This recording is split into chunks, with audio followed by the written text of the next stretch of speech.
Hi, this is Dr. Abid. I'm going to start today a very important topic, which is randomization, and we would like to answer a few important questions. Why randomization is required in design verification?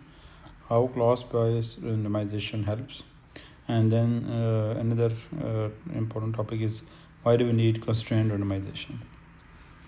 Okay, so let's just start with why randomization is required in design verification.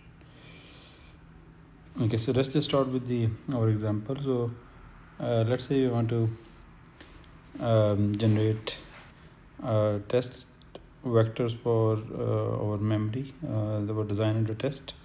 So there could be two different ways to generate the tests.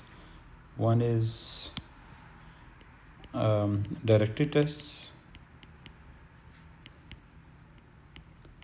like let's say I'm trying to write on the memory, so I will have write is equal to 1, then read is equal to 0, and then I can have a fixed address like address is equal to 5 and data is equal to 100. Okay, so this is directed test, but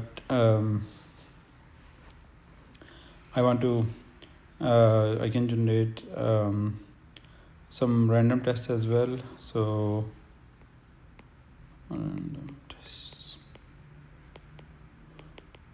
So instead of then writing at a particular address, I can have address is equal to $u random, or data is equal to $u random. So in this way I can test the memory very rigorously.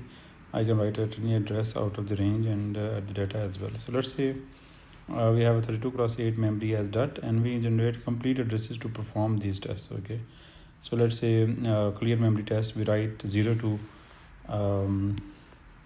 so we write 0 to all the memory addresses from 0 to 31, and then read back. So if any of the read value is not equal to 0, then we flag an error. And likewise, we can have a data it is equal to address test as well. So we write so let's say at all these addresses 0 to 31, we write address. So let's say data is equal to 0 for address is equal to 0. So I mean so let's say if it is a memory, let me just take a very different pen. So let's say this is memory 0, I'm writing 0, memory 1, write 1, so like so on and so forth. Now there are two issues with this one. All addresses cannot be checked for large memories, as it will be time consuming. Let's say the address right now is 32, but let's say if the memory is 32 bit, so then we have to generate to the power 32 different addresses, and it will be very time consuming, and there could be some unexpected pattern can lead to error if addresses are not generated in sequence. So right now we're generating sequence 0, 1, 2, 3, but it could be like generating very different sequences, and there might be some unexpected error that pops up. So randomization is the only viable solution. So instead of checking all the possible addresses, we can check all the possible random addresses. So it can be on the lower end of the address space or higher end of the address space, and it could be in any order. So that would really test the DUT, and it might generate unexpected behavior. So we will be actually generating random stimulus with automatic checking can detect unexpected bugs. So in clear memory tests, we will be generating random addresses, and data is good address test also random address.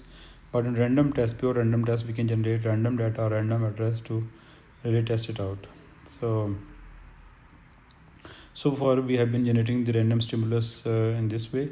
Let's say if we are generating 10 write transactions, so at nag clock, write is equal to 1, read is equal to 0, and then we are just randomizing the address and randomizing the data. So this is typically we have been doing so far in our test bench. Now we would like to see that how the class-based randomization helps us in generating the random test data. So here is our rand transaction class. So we have two random class properties. So this is really important. So rand C and rand. So this is the first one and this is the second one. So rand you already know. So we have actually kept this property for data. So and then rand C for address. So I will shortly let you know the difference between these two. So let's say rand first. So data, and so it generates actually uniform random data. So this is uniform mean that if it is 8-bit, then any of the 1 over, so there's a problem over here, 1 over 256 possible values, any of the 256 possible values, and probability will be 1 over 256, 1 over 256, and it can the address can be repeated because each new occurrence will be have a probability of 1 over 256. So any value can come. So let's say in this case 0 1 2 3 then 1 1. So they're very close repetition. We don't want to add some time. We don't want to repeat it.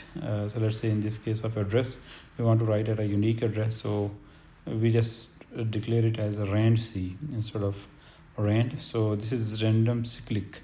So what does that mean? That let's say if you have 32 unique addresses, if we are generating these addresses through randomizing them, so all the addresses will be randomized before they start repeating. So let's say we just get 1 0 31 32 so on and so forth. All the 32 addresses will be uniquely generated, and before then we get the repetition. So after only 32 addresses we will get the repetition of this one. So this is very different from random. So random is uniform probability, but here in random cyclic is that you will get all the possible values. They can be randomized within itself, but only after that you will get the repetition, which I have shown here. The one is repeated after 32 possible values. Okay, so how to randomize class objects? So we just declare these rand C, rand properties, address and address random, and then we just declare the rand transaction, make an object of it, and then use this the randomize method, which actually randomizes all the variables in the class instance. So in this case we have two random variables. So this is address and data. Both of them actually will be randomized depending on. So data will be randomized using uniform probability, and address will be randomized in a cyclic fashion. So this randomize is a virtual function, and it is always there for you in the class. You don't have to write it yourself, and it returns the status as well if the randomization is successful. Otherwise it will give you an error, so you can display it. So another coupled topic with randomize is pre-randomize and post-randomize. Okay, so what does that mean? So randomize automatically call these two callback function. Pre-randomize is called actually before actually randomization, and post-randomize is called after randomization. Okay, so let's say how we can use these two. So let's say we have this rand transaction that I have shown already, and I have added two more members, parity and enable randomization. So what I did was that I can enable randomization or I can disable randomization using this variable. So I am actually disabling the randomization here is step 1, and then as soon as I call this rt1 dot randomize, before this is called, pre-randomize would also be is called before this actual randomization. So in the pre-randomize I am checking if randomization is not enabled. If randomization is not enabled, then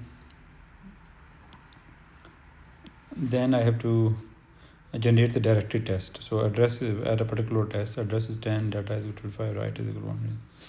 So I'm not randomizing at all. So after this second pre-randomize, I'm just coming over here and post randomize, actually randomization. And then after randomize, my post randomize is called automatically, where I'm just checking the parity of the data itself. Okay, so this is how actually you can really leverage pre-randomize and post-randomize along the randomize method to make best use of your test cases.